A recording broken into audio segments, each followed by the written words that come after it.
Behind me is the Mercedes C63s AMG, and this AMG is very special. Why? Because it's the last one to feature a V8 within the C-class form. I'm Alex, your host from Third Pedal Performance, and join us today for Test Drive C63s AMG.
For this test drive, we have one question for the C63s. When you think of some of the greatest head-to-head rivalries over the last 50 to 60 years, what comes to your mind? Is it maybe Muhammad Ali versus Joe Frazier, Peyton Manning versus Tom Brady, Stone Cold Steve Austin versus The Rock?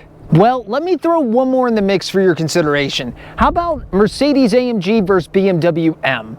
Because that's a very real rivalry that's been going on for over 53 years. And what we have in front of us here in the C63s represents the arch rival to the M4 competition of the F82 generation that we recently had on this channel. And we call that car one of the best driving experiences we've ever had. So our one question for this C63s is quite simple. How does it compare to the BMW M4 competition? And would you take this C63s over an M4 competition? Let's dive in. For this test drive, we have our hands on the C63s, a $7,500 option over the regular C63. We'll explore those differences throughout the video.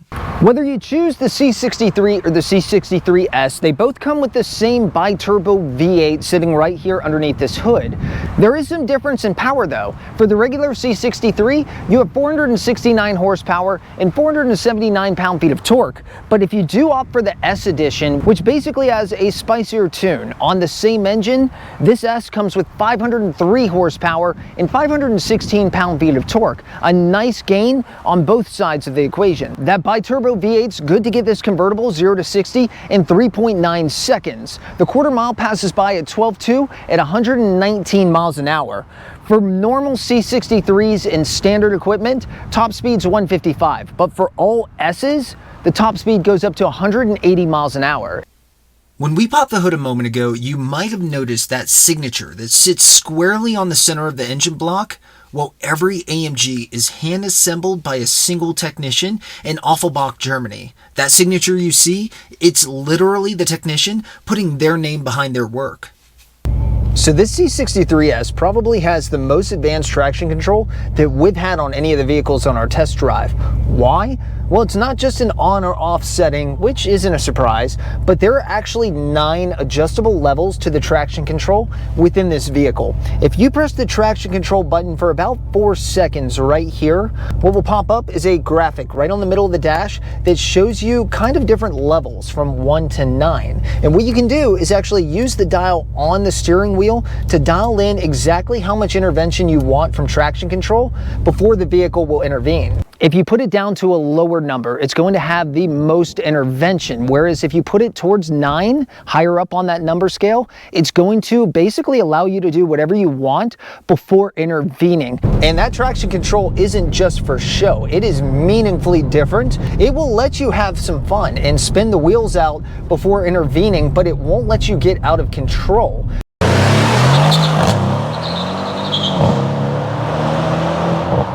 In addition to the 9 different traction control settings, you have no shortage of driving modes either. You have the following modes in increasing rowdiness: slippery, individual, comfort, sport, sport plus, and a C63s exclusive race mode.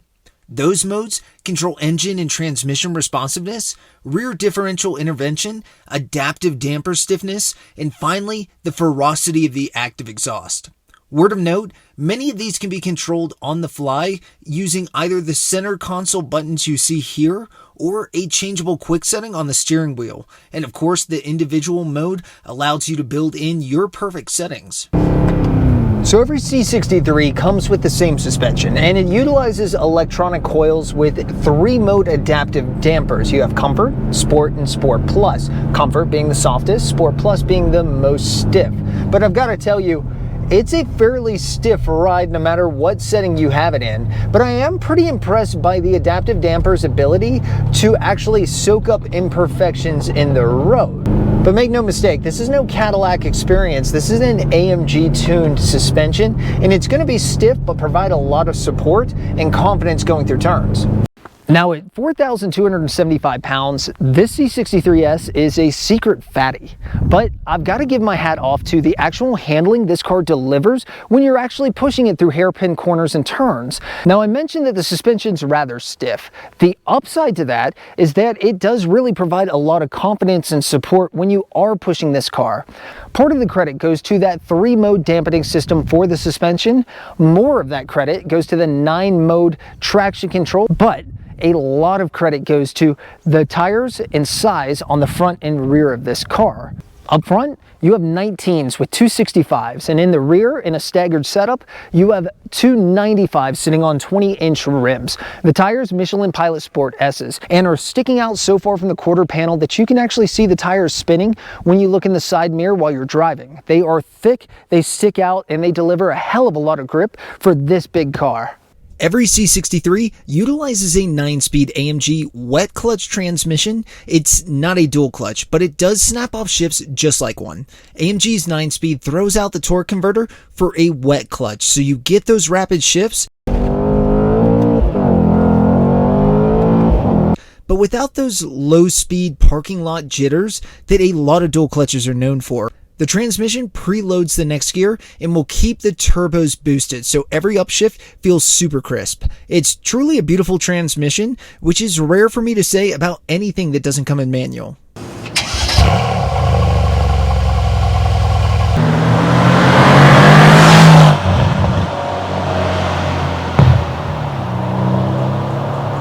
For me personally, the C63S gives mixed feelings on its exhaust. Here's the thing, it's rather muted even in its most aggressive exhaust mode when it comes to the actual roar heard outside of the car.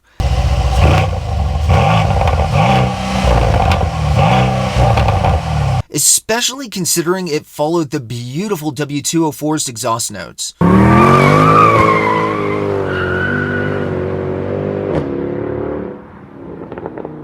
But inside the car, as you can hear, it rumbles like no other.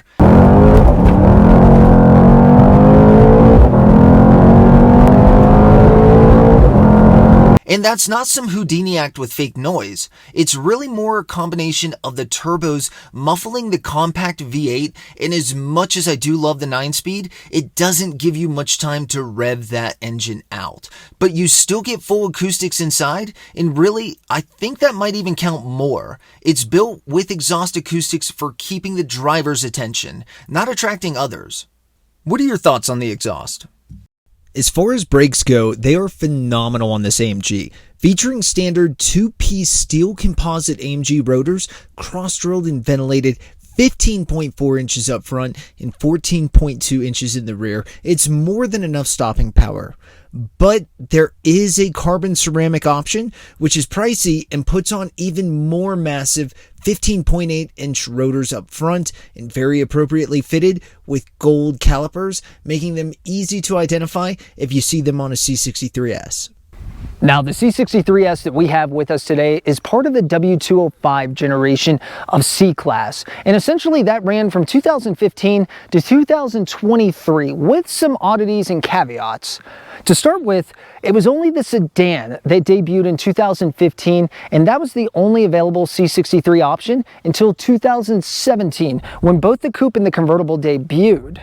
Now, those three were all sold alongside each other for 4 years, up until 2022, when all of a sudden, none of the C63s were for sale.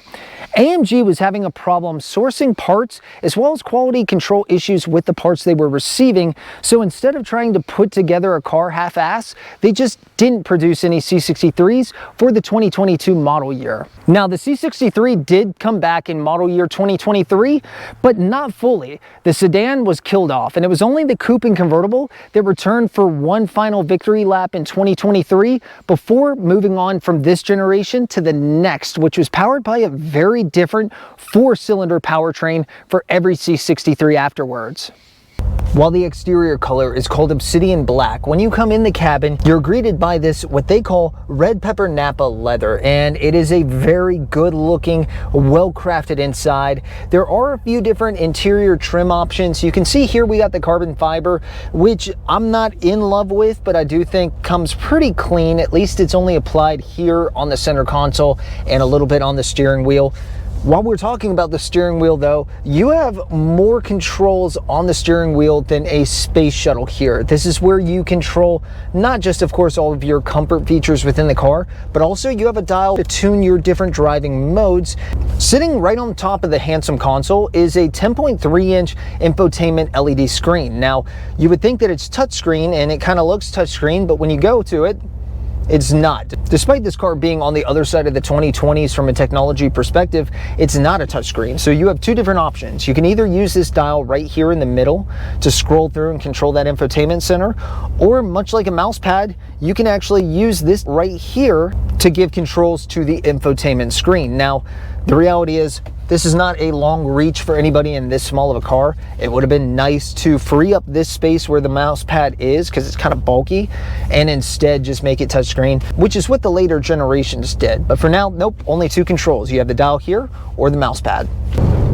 Every C63 comes with a high-end audio system. In this, you have a 590-watt, 13-speaker Burmester audio system that sounds phenomenal and is exactly the type of audio quality you would expect on a higher-end Mercedes. Very obviously, we have the C63s in convertible. Now, there are a few comfort features that come with the C63s when you choose convertible automatically. For instance, you get heated and cooled seats, but you also get a unique feature that Mercedes put on the C63s in a Neckscarf warming system. Essentially what that is there's a vent that sits right behind the driver and passenger's neck that will blow warm air on them when the top is down, and you enable that option. It does make it a little bit more comfortable on chillier days driving with the top down.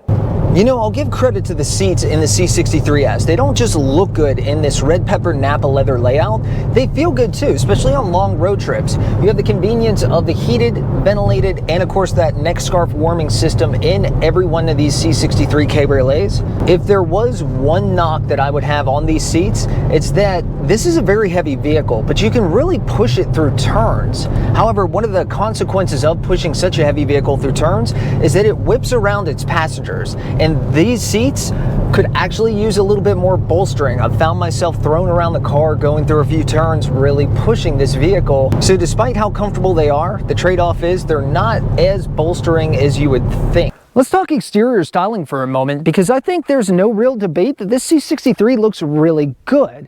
The red and black contrast creates a great looking car, and it really brings home the styling for this generation.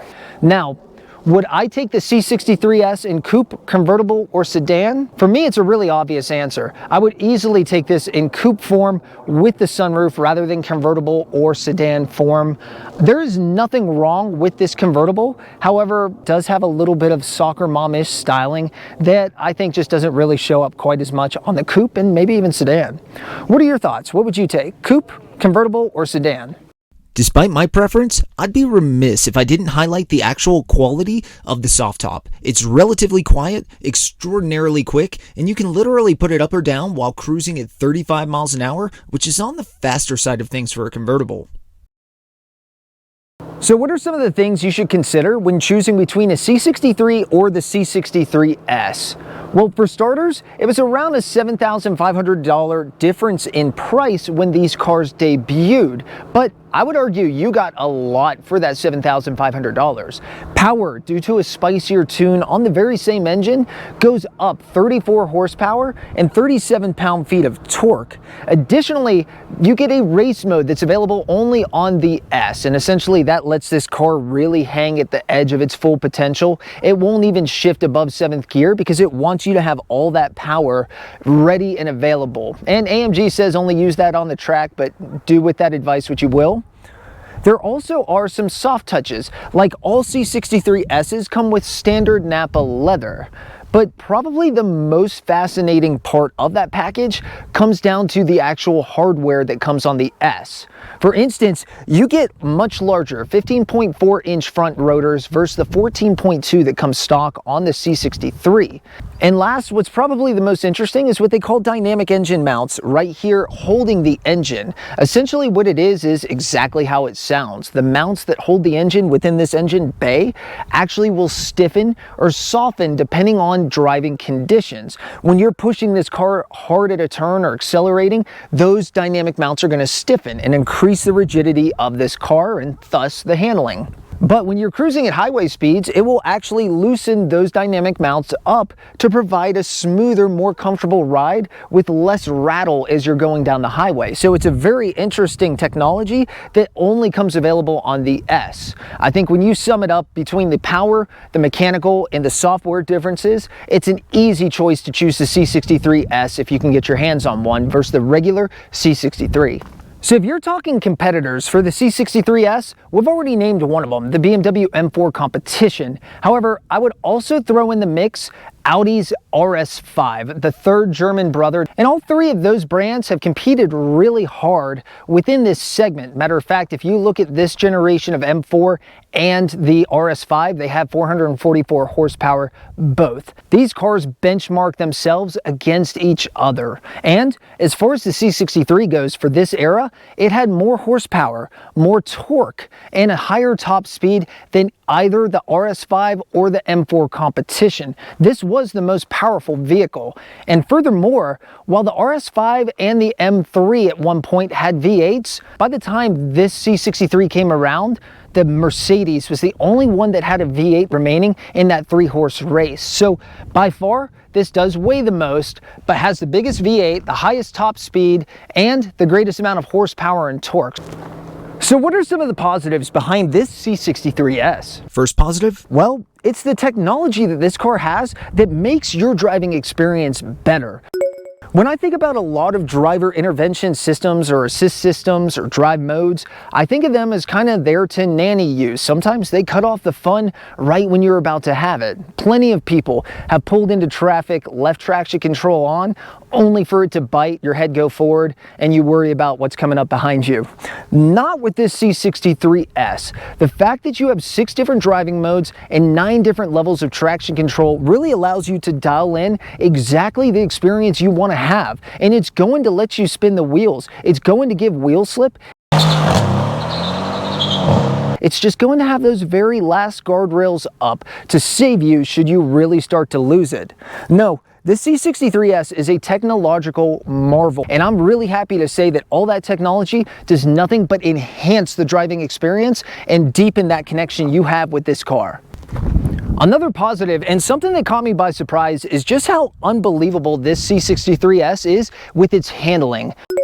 We know this is a bigger car, and obviously this came in a convertible top here, so that's going to have a little less natural rigidity for handling purposes. But this thing surprised me, and whether it's the different driving modes, the traction control, or the 3-mode electronic dampers that this suspension has, they all work together to create an unbelievable handling experience. You can push this car into turns really hard, and while passengers are going to get thrown around, I think that actually just speaks more to the grounded experience that's going on with the actual vehicle sticking to the road. And really, this thing handles pretty competitively with the M4 competition, which absolutely catches me by surprise.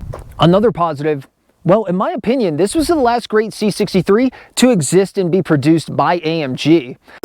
See, after the W205 ended, they moved to a 4-cylinder hybrid setup that, don't get me wrong, does have more power and would beat this on a performance sheet, but doesn't make you feel the same way. There's no way a 4-cylinder hybrid can replicate and give you goosebumps the way a twin-turbo V8 does.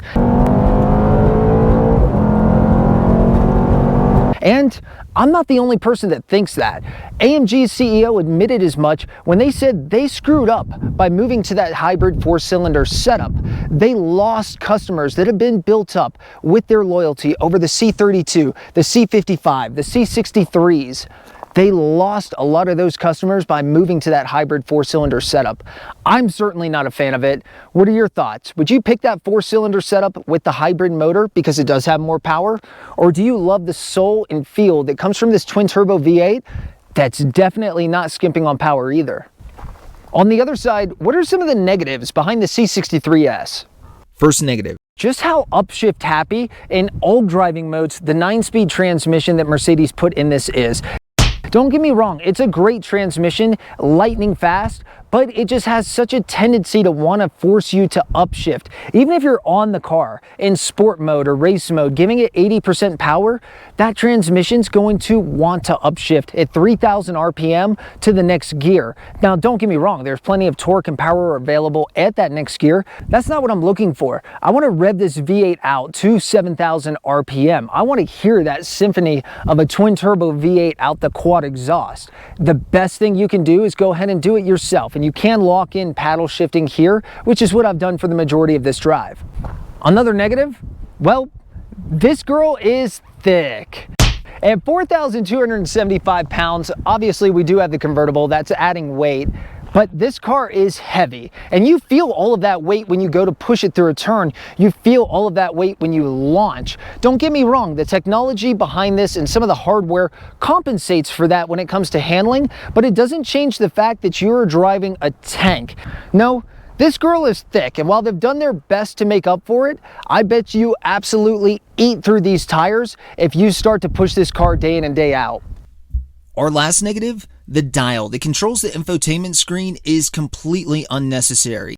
And the touchpad, even worse. Let's be honest, our test drive on the Infiniti Q60S from way back when had a touchscreen. And that's a much cheaper class car that's almost a decade older.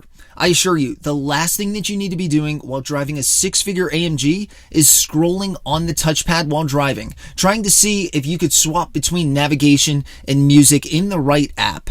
Not when you can literally see out of the corner of your eye the button that you need pressed on the non-touchscreen well within your arm's length. It may have been a more appropriate setup on the more simplified infotainments of the early 2000s, but with so many menus to comb through here and Apple CarPlay on this car, it's arguably a downright dangerous design.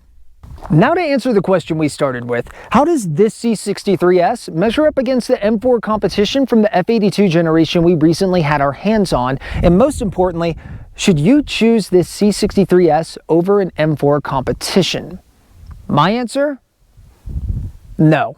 And that's nothing to take away from the C63s. I think it's just a very different driving experience compared to the M4 competition. The M4 competition is more sports driving. Every part that goes on that vehicle is aimed at delivering a balanced sport experience. Of course, they have the 6-speed manual transmission. It weighs considerably less, but it's just a different driving experience, a little bit more intense. Whereas if you move over to the C63s, it's got that grunty V8, but you really have to work this car and waken it up to make it a monster. Make absolutely no mistakes, this car is the more comfortable one to drive. This car is the better daily driver. This car would be the one that you want to take a long road trip in. It doesn't nearly fatigue you as much as driving the M4 competition did. Matter of fact, I think if you were to put a soccer mom, an 80-year-old, or anybody that's not naturally a car enthusiast behind the wheel of this car, they would handle it very well. With all the different 9 gears that this car can put itself in,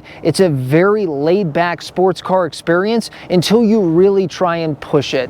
This car wants to upshift early, even though it has all that torque. So it's a very good daily driver, by far the better daily driver than the M4, but I don't think that I would pick this over that M4 competition. But let me tell you, if you're choosing between the C63s and the M4 competition as your next vehicle, you've already won. Either one of those cars is phenomenal, and I tip my hat to you. Thank you for watching Test Drive C63s. What do you think? What did I get right? What did I get wrong? Would you rather have that F82 M4 competition or this W205 C63s with the V8 and amazing soundtrack? Let me know in the comments below.